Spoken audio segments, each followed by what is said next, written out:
जे मैं तेनू दसांगा तेनू की है, तेरे पैरों तले जमीन खिसक जाएगी। मैंने हाथ जोड़े। मैंने बोला महाराज मुझे मत बताइएगा, कुछ भी मत बताइए।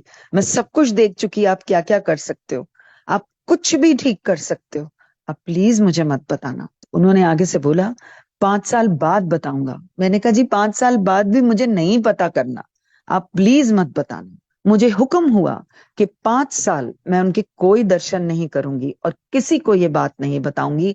सिर्फ मेरे हस्बैंड को ये बात पता थी, बच्चों तक को नहीं पता थी। After 5 years were over, I prayed to Guruji in my mind. I said, गुरुजी, मैं कुछ भी करके आपकी एक फोटो चाहती हूँ। मैं किसी से नहीं मांगूंगी, जैसे कोई जिद्दी बच्चा होता है। मैंने बहुत छोटी बात करी और मैंने बहुत छोटी चीज मांगी अपने गुरु से। गुरुजी के बारे में न्यूज़पेपर में, मैगजीन्स में, टीवी में देना मना है, उन्हीं के हुक्म से।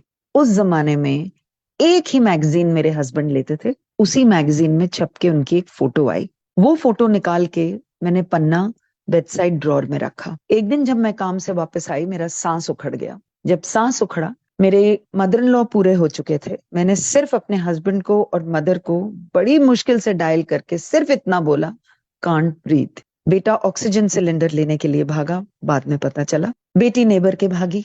घर के मेंबर हेल्प करने की कोशिश कर रहे थे। मैंने पन्ना निकाला जब मैं बिल्कुल अकेली थी और सिर्फ गुरुजी को ये बोला, गुरुजी मैनू सा नहीं आ रहा।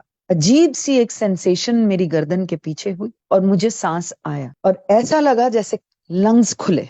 जब मैं अस्पताल में एक ऑक्सीजन मास्क के साथ लेटी हुई थी, मैंने नर्स को इशारे से पूछा कि मैं कहाँ हूं। उन्होंने बोला आईसीसीयू।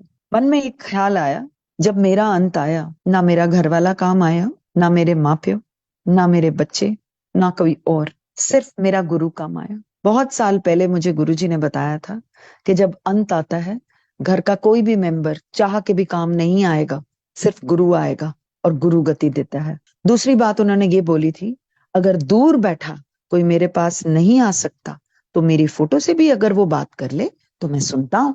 तो वो स्वरूप जो है वो आप गुरुजी ही हैं। जब मुझे हुक्म मिला और मैं गुरुजी के सामने मैं खड़ी थी, मुझे देख के स्माइल किया उन्होंने और बोला, क्यों फिर? ना घर वाला काम आया, ना माँ प्यो, ना बच्चे, ना कोई और, तेरा गुरु काम आया, ले तेरी सेकंड लाइफ, तू ऐश कर। देन ही टोल्ड मी कि मैं जिस दायरे में था, मैं तुझे पास रखता तो तुझे नहीं ठीक कर सकता था, इसलिए मैंने तेरे को दूर रख के तेरा कल्याण करा। तूने फोटो मांगी, मैं कीचड़ में उतर गया, बिकॉज उस जर्नलिस्ट ने बहुत डेरोगेटरी कमेंट्स लिखे थे कि another Baba has come into town. तो वो गुरुजी ने अपनी निंदा करा के वो फोटो छपवाई, वो भी मुझे बताया गया।